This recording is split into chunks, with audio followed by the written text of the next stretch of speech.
I got to wondering if my booster attached to the jumper was still giving me about 600 metres range, so I went to a long field nearby and checked it out. Despite the howling wind,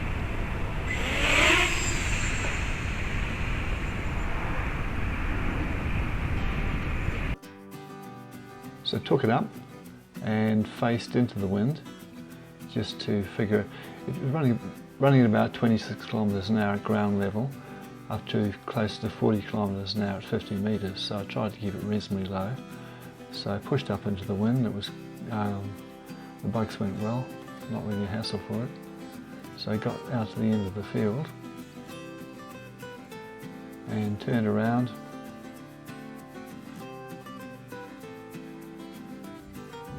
flew back over us about there, and continued on up the field to the narrow part, which I knew would give me well over 500 metres.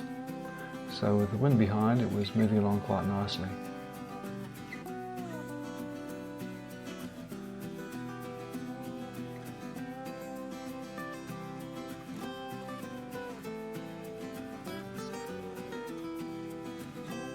I got a range warning beep about there, so I thought near enough, I'll turn around, should be over 500 metres. And then it was a bit more of a struggle to bring it back, but again, it's up for it. But I tried to bring it down with the winds less, and I was getting the odd range warning beep, but I realised afterwards it was probably a little bit of interference with trees in the beam path. So overall, I'm pretty happy with the result and how the booster is still performing.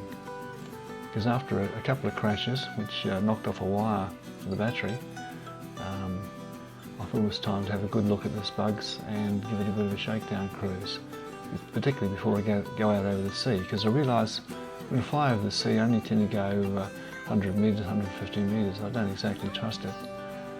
While my mate with the DJI kit is quite happily soaring out a lot further. So this was very much a peace of mind flight as in old field. In addition to the wind, we're starting to get a few flies that are a bit of a pain, but that's summer in South Australia for you.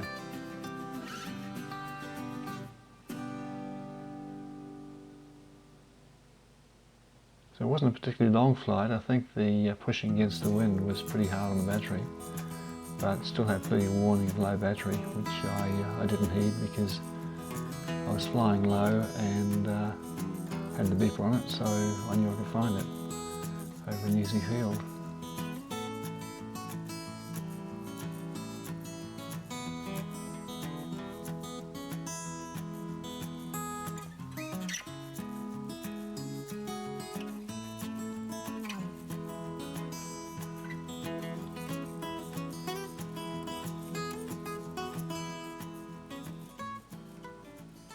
The only odd thing was that I'd forgotten there were 2 rows of these plant enclosures, and I was flying slowly along here wondering why I couldn't see us sitting outside one.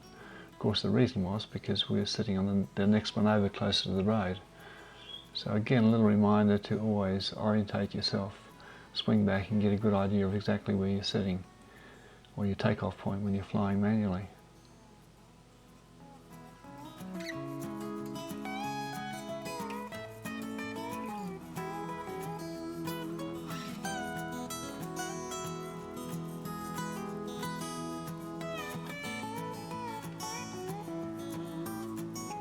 Again, very noticeable as I move or turn around, that when I get a tailwind it really picks up.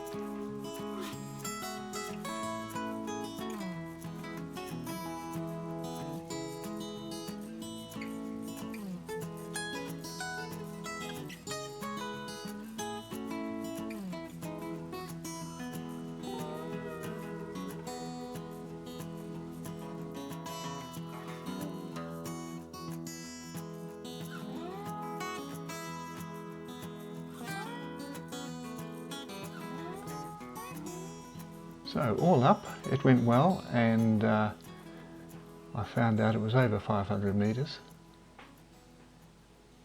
In fact, looking back at the map, we did about 544 metres So pretty happy that the booster's okay.